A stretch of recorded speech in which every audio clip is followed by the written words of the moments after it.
तेलंगाना काबीना ने रियासत में बल्दियात इलेक्शन फरवरी में मुनक़िद कराने का फ़ैसला किया है। मेडारम में मुनक़िदा काबीना इजलास में फरवरी में बल्दियात इलेक्शन कराने का फ़ैसला किया गया। बहुत जल्द यानी 1 या 2 दिन में तेलंगाना के बल्दियात के इलेक्शन का एलामिया नोटिफिकेशन जारी होगा और ये बात तय है कि फरवरी में बल्दियात के इलेक्शन होंगे तेलंगाना भर में। बताया जाता है कि शिवरात्रि और रमज़ान उल मुबारक के महीने के आगाज़ से पहले तेलंगाना में बल्दियात का इलेक्शन होगा।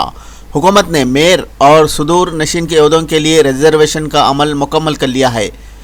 बल्दियात के इलेक्शन के बारे में पोंगुलेटी श्रीनिवास रेड्डी ने काबीना के इजलास के बाद मीडिया को वाकिफ़ करवाया।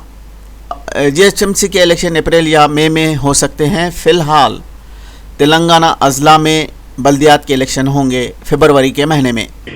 వీలైనంత తొందరలో ఎలక్షన్లు జరపాలని ఈరోజు ఏకగ్రీవంగా రాష్ట్ర కేబినెట్ ఆమోదించడం జరిగింది। ఇవి కాకుండా ఏవైతే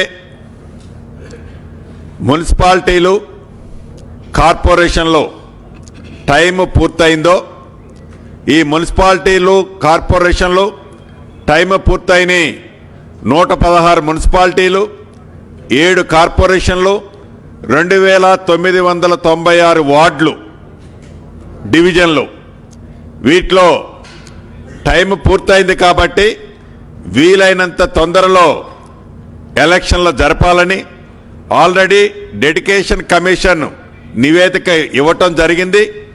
దాని ప్రకారం 2 రోజుల క్రితం రిజర్వేషన్లు కూడా ఫైనలైజేషన్ చేయటం జరిగింది।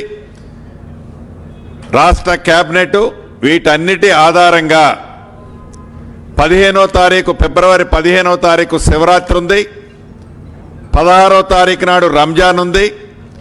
వీలైనంత మళ్ళీ ఆ తర్వాత పిల్లలకి ఎగ్జామ్స్ ఇతరత్రా ఉంటాయి కాబట్టి వీలైనంత తొందరలో ఎలక్షన్లు జరపాలని ఈరోజు ఏకగ్రీవంగా రాష్ట్ర కేబినెట్ ఆమోదించడం జరిగింది।